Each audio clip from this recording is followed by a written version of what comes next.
Daniel Craig, we could use some good news here. Daniel Craig, will you return as James Bond? Yes.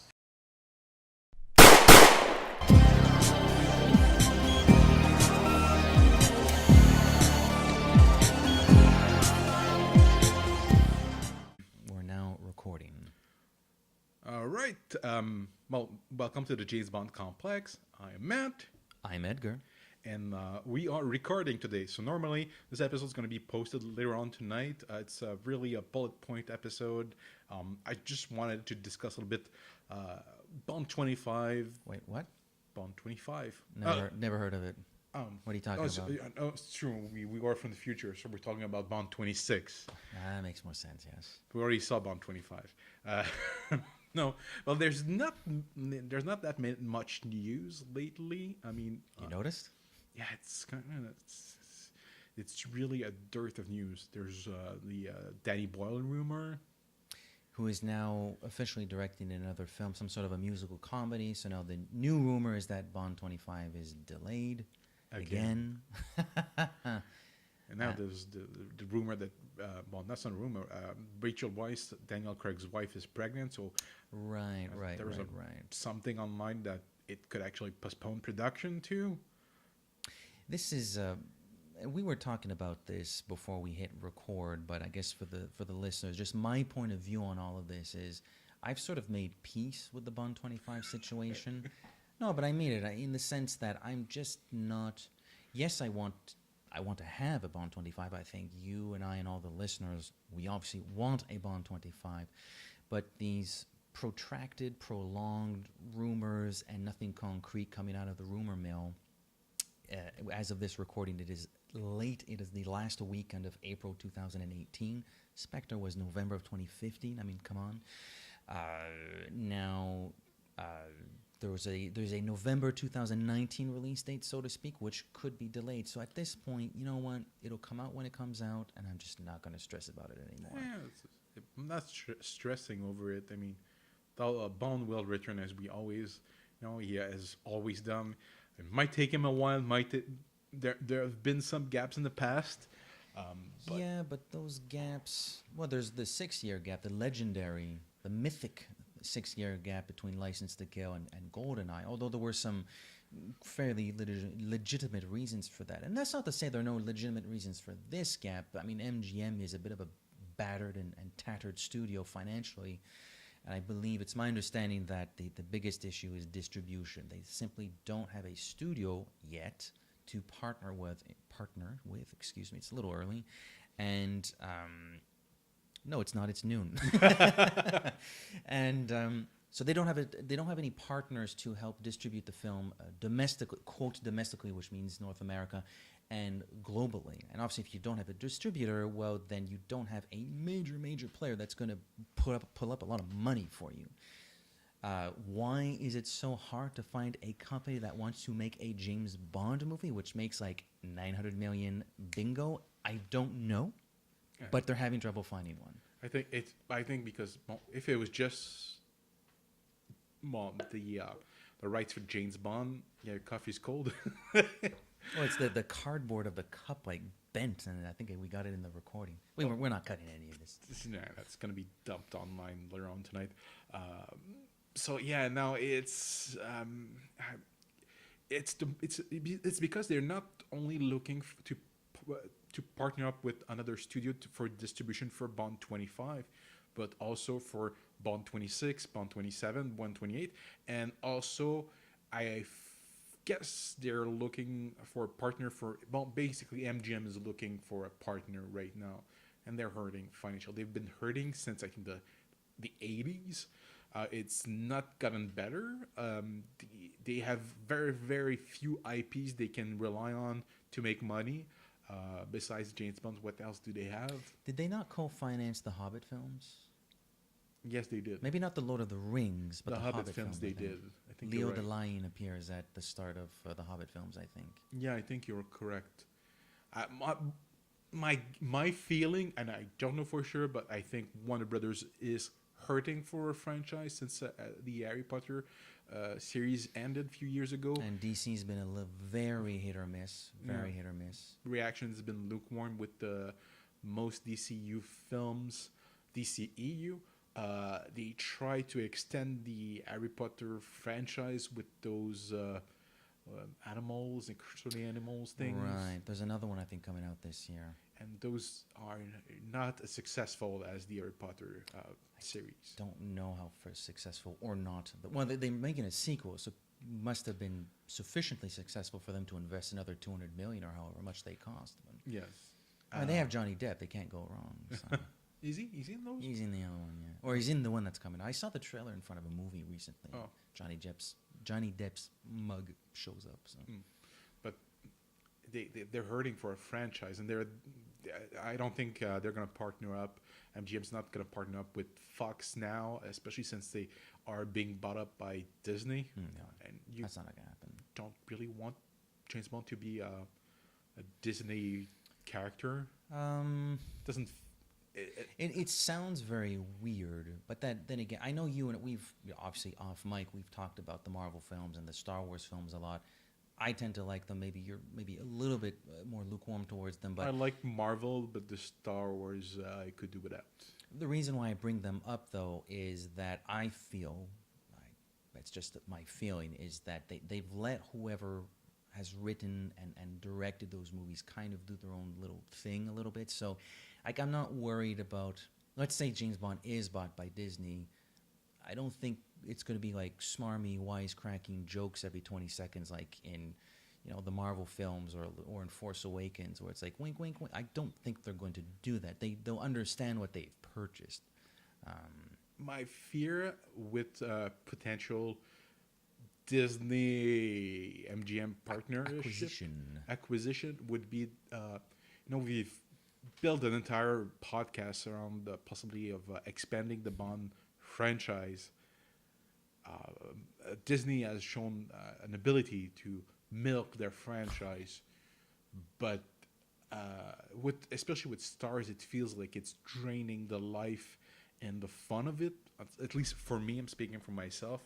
I mean, I have not been a fan of The Last Jedi or Rogue One. And my feelings towards The Force Awakens have lessened with time. And I've been to the grocery store lately, and they had the tubes, those yogurt things with Star Wars characters on them. I mean, everything has Star Wars on them. Like Marvel. I don't think Bond is as marketable as that, though. I mean, there are some kids that like James Bond, but it's not a big thing among kids. I don't think they market it that way. That's probably the reason why they're not gonna bother buying James Bond. It's a good point. Because it's not something you can sell to kids. No. I mean, they're selling Pirates thing, but the Pirates IP is something that was created by Disney itself. Well, it started as a theme park ride. Yes. It's for the family at its core. So. But even then, I mean, that was a controversial. I'm just side story. It's a controversial. Like, it's been censored. The original ride has been censored with time. Yeah. Really. There were some controversial elements that I've never been, but I've seen some YouTubers discuss it, that they have altered the ride itself because it was a little bit too randy for families, so they've altered the content with time, and I'm guessing they would do the same to Bond. I don't want a PC Bond, and Disney has been very keen on promoting more PC character. You say that. Look, I was about to attempt to contradict you. I won't, because I think you're right. In large part, you're actually right. My minor counterpoint would be, well, if all of Marvel, if Disney has their marbles by buying Marvel, I mean, then that means, technically speaking, those Netflix shows like Jessica Jones and your Daredevils, which are much more bloody, much darker, that's technically DC. What am I talking about? Marvel. Disney. It's technically Disney as well, maybe by proxy, but it's still Disney. So it's not as though they want to deliver the exact same product across all all mediums. So I'm not, again, this is just speculation. There's absolutely, in fact, there is no rumor saying Disney's going to buy James Bond. But were that to happen, I know it happened to you too. Yes, it did. And it's really annoying. But I wouldn't be terribly fearful about that. Yeah, it's perhaps that's all I can say. I mean, they haven't but I'm not a fan of those next Netflix shows you just mentioned. Like I told you before, I love the first season of Daredevil, watched it completely. I struggle with the season 2 of Daredevil. I found the Elektra character to be annoying and a nuisance to the storyline with the Punisher. I couldn't finish Jessica Jones because it was too depressing and too dark for me. Too dark, really? Well, you were talking about a rape victim. I'm sorry. It just That was great. it was too dark for me. Honestly, I had different expectations for that show. The first teaser video I saw led me to it's her breaking her alarm clock with one hand. That was the first teaser I saw. I'm like, oh, it's gonna be more comical, and it was really wasn't. It's not comedy at all. It's there's no comedy at all. And this what's the next one? Luke Cage. I watched the first episode, but I'm like, you know what? It's not talking to me. It's really nothing happens for that first episode, except at the end. I think he has a brief fight scene. I could not stand the. I watched maybe half of Iron Fist, and I found the lead character to be such an idiot. I've heard that. I haven't watched that one. I'm like, oh no, it's unbearable. It is like a bad version of Batman Begins. That's what it made me feel like. I didn't like it. And the next one after that that I tried to watch is the Defenders one. I didn't watch that. It starts with a fight scene. 5 minutes in, I'm like, I'm done. And the Punisher, I heard good things. I tried to watch it, but it's more of the same. They're very dark, very depressing, very moody. But I'm like, that's people complain about the DCU movies being too dark. They pale in comparison to the Marvel TV Netflix shows. Have you heard, going back to Bond, just for I know. the last couple minutes here, is have you heard the rumor about very generally what the plot might be about and who the villain might be? I heard that it might be a woman. Not just that, but that in the story, Bond would actually have like a younger MI6 00 under his wing. Yeah, I heard that too. Interesting angle to take. I don't see Daniel Craig's Bond as being much of a mentor, but that's kind of what would get me intrigued about it. What if they asked him to be somebody else's mentor? Because he's such a... James Bond, by definition, is a bit of a loner, but I don't think there's more of a loner than Daniel Craig's Bond. I don't know. It seems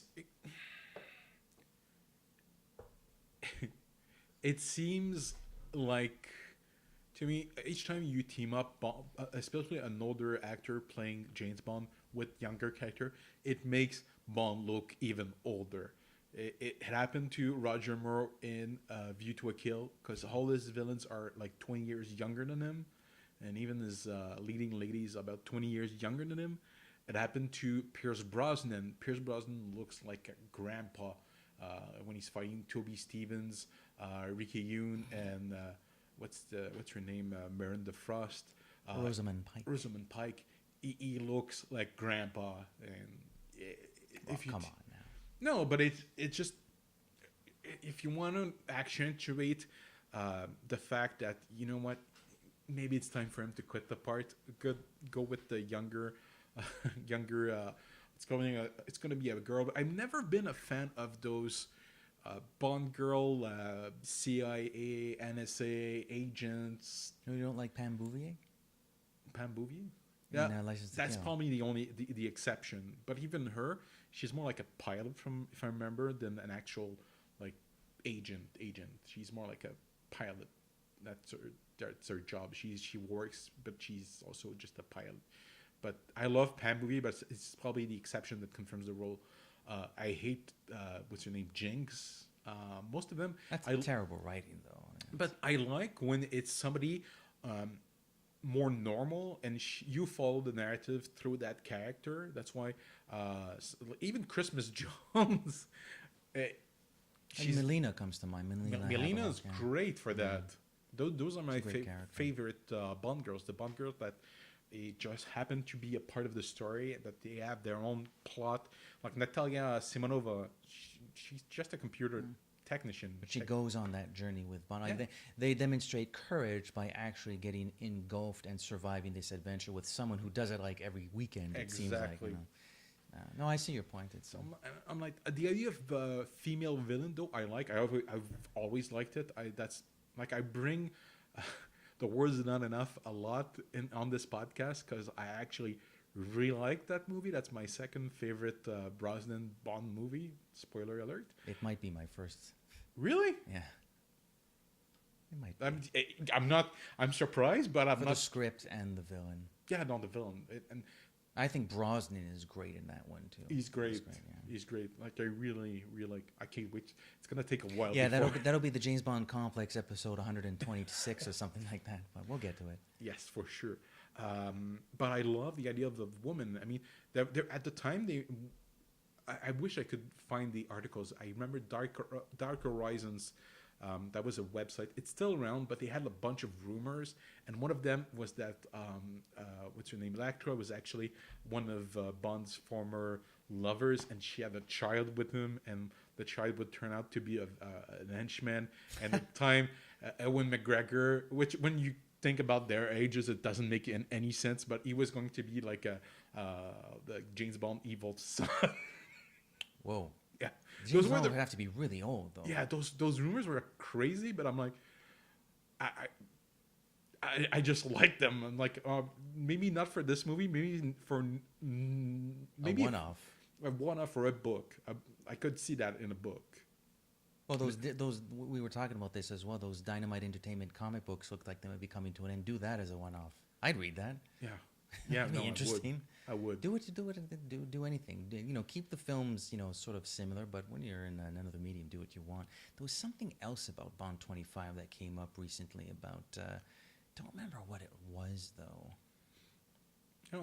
Maybe I'm misremembering. I don't know. I thought it was the thing about the female villain, which frankly, it's like, why would that be a big deal? It's a big deal because there haven't been many of them. But I don't care about the fact. Just get the best actor for the role. Right. It's like an interesting character with, what have we been missing are people with interesting quirks, or,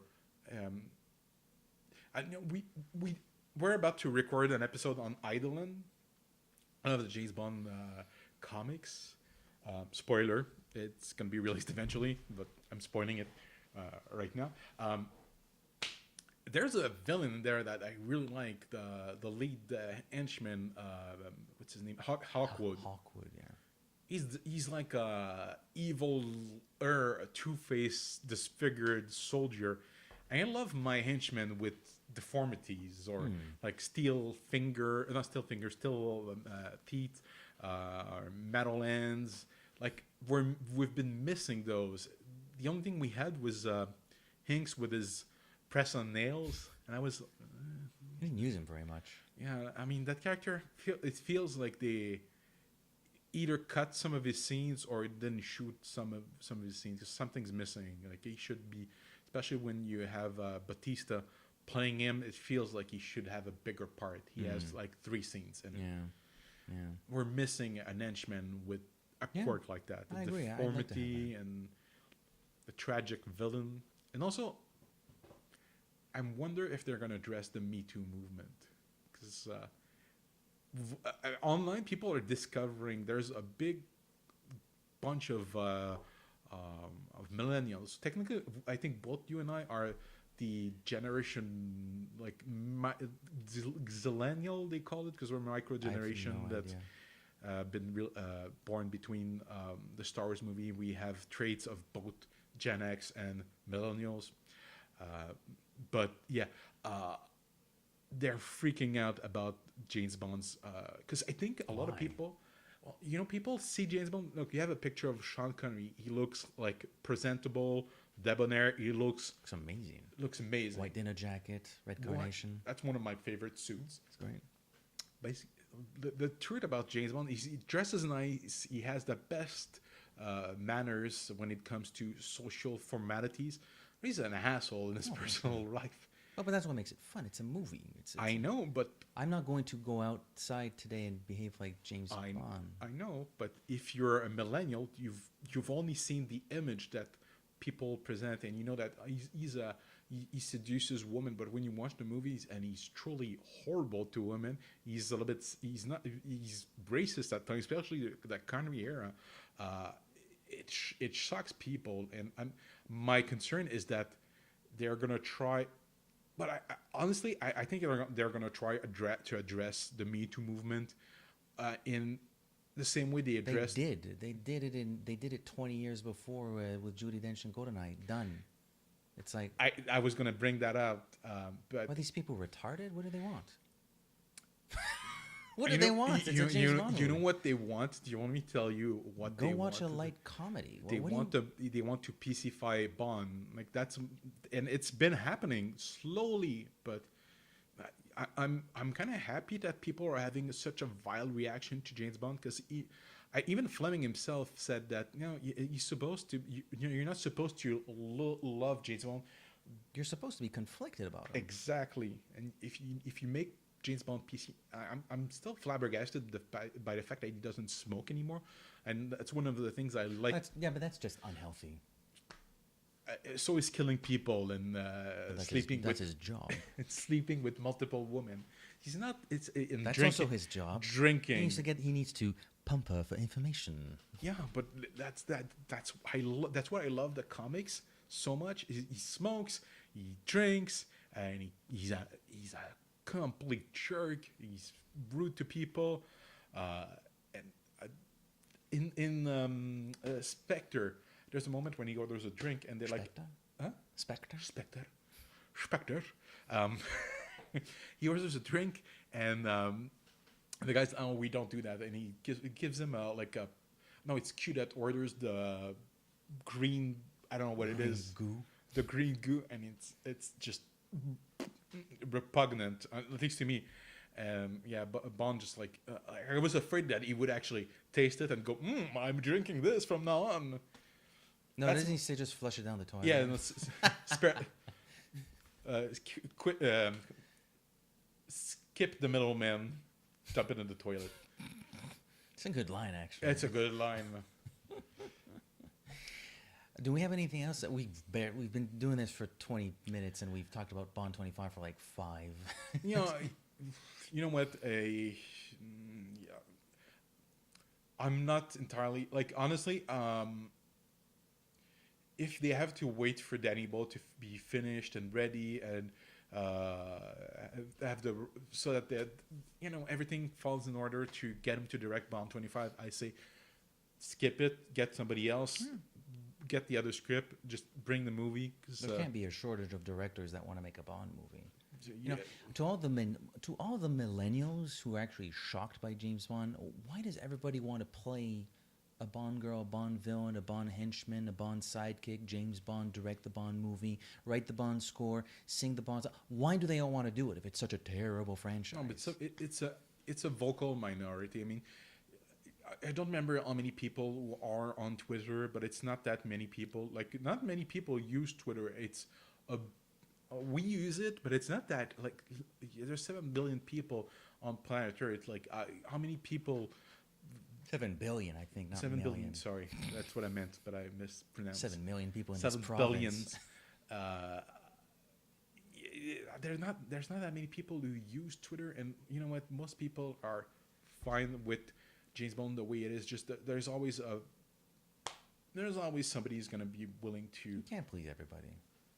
Exactly. Can't please everybody. Go see Avengers. But I Infinity like War. the fact that it shocks people, because that's the worst thing that can happen to Bond, that people become used to his persona, character, his weaknesses. Like the complacent Bond is okay. Go home and That's why, there are tons of reasons why I like the franchise, but that's one of the dominating reasons. He's such a conflicting character. He saves the day. He protects the innocent. He goes out and vanquishes very, very truly evil people, but he's a bit of a jerk. Like, it makes the character interesting. Otherwise, I wouldn't really be interested if it was just a goody two shoes. That's why I like the character. I'm not going to sleep with every second woman that I come across. I'm not going to go out killing people that I just don't like. But in the context of the films and the books or the comics or what have you, damn it entertaining. makes it interesting because It shocks you. yes, it does. So It gives you a reaction.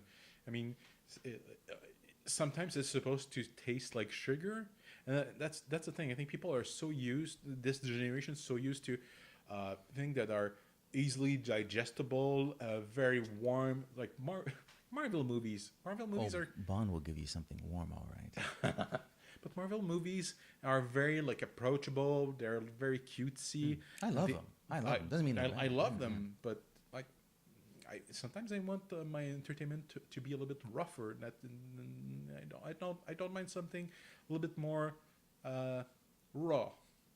Yeah, and to say the Bond films are raw is like, which makes the whole millennial thing even more shocking. Like, really? They're not that. That's raw? Give me a break. Yeah. Anyways, I have nothing much else to add. Yeah, no, I about think Bond. we're done. So you can find us on the on the Facebook page, on the Twitter page. Yeah, I don't feel like repeating everything, so we're just gonna cut No, this. it's all right. We're on Facebook. Find us on Facebook at the James Bond Complex. We have a Twitter account, the Bond Complex. There is an Instagram page, which you manage very astutely. There is www.thejamesbondcomplex.com. We are also, there's anchor.com. Obviously, you can listen directly from Anchor. I would ask, and I think you would too, subscribe to our show on iTunes. Give us a little review. Feel generous. 5 star. I'm sure I've said this over the last couple of recordings. If 5 stars feels right, if that's what your heart tells you to do, go ahead and give us 5 stars. Do not limit yourself. Yeah, don't just give us 1 star. Give us 5. In fact, fill up. Here's what you can do, listeners. Fill up all 5 stars, and then in the comment section say, "Where's the 6th star that I can give it to?" We're on Twitter individually as well. I'm at @OOPOP, the word _OH_pop. Matt Auclair. And as we're talking about James Bond 25, just as James Bond always returns, so too will the James Bond Complex. We're doing From Russia with Love book is being released this Wednesday. That doesn't change. All right, then. So I love the fact that we're going to be barely editing this. So just as James Bond always returns, so too will the James Bond Complex in Ian Fleming's From Russia with Love. Merci, à la prochaine. À mercredi. See you Wednesday.